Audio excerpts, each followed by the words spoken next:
Happy Prathamashtami friends. आज आम ओडिशा रे प्रथमाष्टमी पूजा विधि आउ घरे घरे खुशीर लहरी एवं हलदी पत्र रे एंडुरी पिठा बनैबा अनिवार्य। तो सकाळु गाधुआ पाधुआ सारी मु वृंदावती माँ पूजा कर देइथिली। आउ गोटे दिनर आरंभ आउ मो जीवन आउ गोटे दिन आरंभ हो गला। मो पृष्ठा भगवान को दयारु सब ठीक ठाक चालू। तो आज शुभ दिन रे भगवान को दर्शन प्रथमे कर देइथिली। जेहेतु श्रीमंदिर आज अन्य नीति प्रभु श्री बलभद्र आज पढ़ुआ हेबे सेतिपई केते कोन चलीथिबो नीतिकांति। वर्तमान आम घर मानक तो इष्टदेव होचंदी श्री विष्णु लक्ष्मी माँ आउ तांके होचंदी हमर इष्ट आउ महालक्ष्मी आज आम घर पढ़ुआ हेबे सेतिपई मु गाधे पाधे पळि आस्तेली एंडुरी पिठा बनैया पई। तो मो पाखरे हलदी पत्र थिला मु आनी देइथिली तो बनै देली पूरा। तो देखो मते हलदी पत्र बहुत कष्ट रे मार्केट रू मिल गला। तो जहाँ भगवान इच्छा से तो जहाँ कहती आम से सब तांको इच्छा अनुसार चलो। तो भगवान कृपा थिला तो आज मते हलदी पत्र मिलगला बहुत खुशी। आ देखो मो पुओ बहुत खुशी से पूजा हे।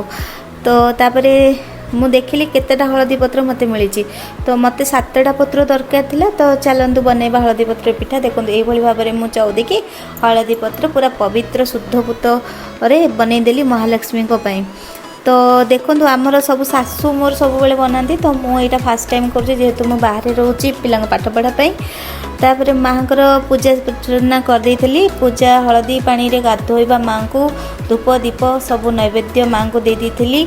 आउ आज तो जमती जानी थे गोटे खास दिन से मो माँ पूजा बहुत भल भाव में करी बोली माने मन रे भाभी कि माँ मते पूजा करने योग्य बनईच से मो धन्य। आउ कला ठाकुर को आउ प्रभु श्री बलभद्र को सजी देइथिली। माँ को भी सजी देइथिली। तांको नूतन वस्त्र पिंधि देइथिली। तापरे जेमती कि आपण जानिथे पंचवल्लभ और पंचशशीर कलश पूजा वरुण पूजा होता है। आम ओडियार परंपरा अनुसार प्रथमाष्टमी रे दिन घर ज्येष्ठ संतान षठी देवी कि महालक्ष्मी को प्रणाम करने सहित महालक्ष्मी बड़ धरणर पूजा होता है। यही दिन में आ माँ प्रथमे पढ़ुआ होता घरे। तो से मो माँ पूजा अर्चना पूरा तत्पर सहित लगी पड़ी सकाळु। तो यह हूँ पापनाशिनी अष्टमी भाव नामित।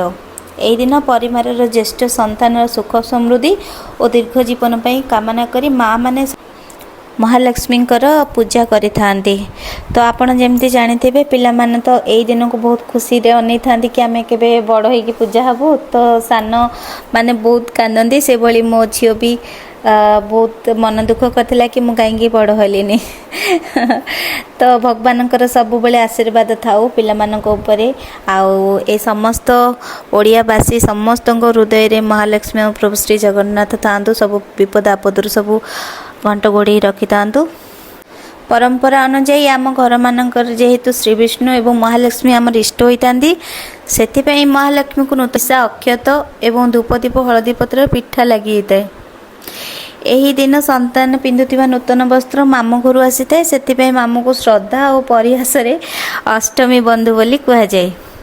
तो ज्येष्ठ पुत्र जानिथिबे घरर सबुठारु दायित्व कर्तव्य निष्ठ होता। तो से एटा तांको सम्मान देवा क्षेत्र रे मध्य पूजा करा जाए। तो माँ तो आमर सबु जगतर पड़िदात्री माँ सर्वस्व तांको आमे पूजा करथाउ एई दिन रे। तो सौभाग्य आमर एभली ओडिया परंपरा आउ आर्य समाज रे जेतक अछि पुण्य पर्वपर्वाणी आमे भाईचारार भल पाइबा नै कि ताको सेलिब्रेशन करि पारुछु। एटा आम पई बहुत बड़ भाग्यर कथा। तो मु प्रभुंकर बेश कर देइथिली। देखंतु केते सुंदर दिसचंदी भगवान और माँ।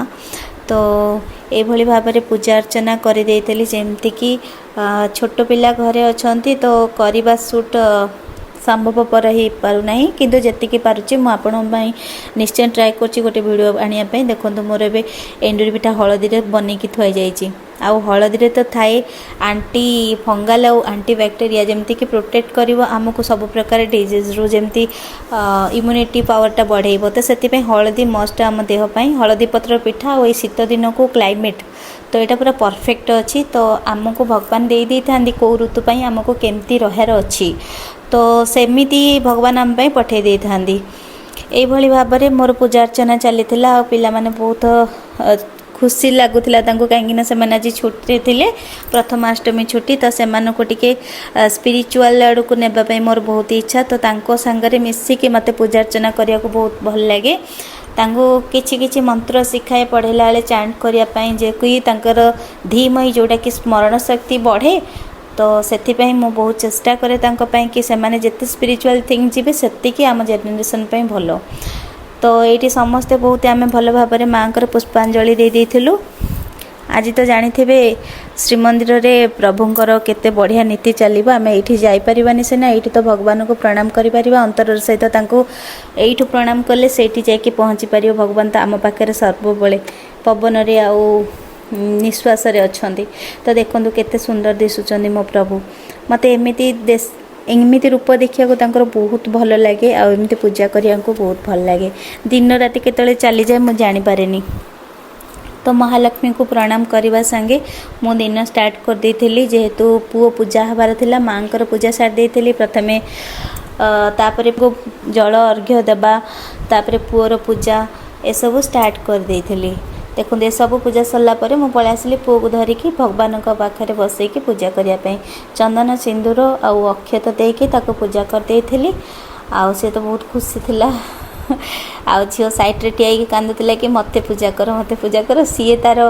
मजा नौला झील कांदू मुझे पूजा होती हो तापरे भाई भौणी रे एमती नोकझोक लगी थाए ज्येष्ठ पुत्र होउचंदी बापा समान जेहेतु बापा अकर्तव्य रे पुओ सब दायित्व नहीं थाए सान भाई भौणी मानकर तो सेथिपई ताकु सम्मान जणाइबा उद्देश्य रे मध्य एही प्रथमाष्टमी उपयोगी तो ये सब पूजा विधि कर देइथिली जेमति कि आम ओडिया परंपरा अनुसार तो प्रथमाष्टमी दिन घर ज्येष्ठ संतान महालक्ष्मी प्रणाम करिया सहित पितामाता गुरुजन को मुंडिया मारी आशीर्वाद भिक्षा करती।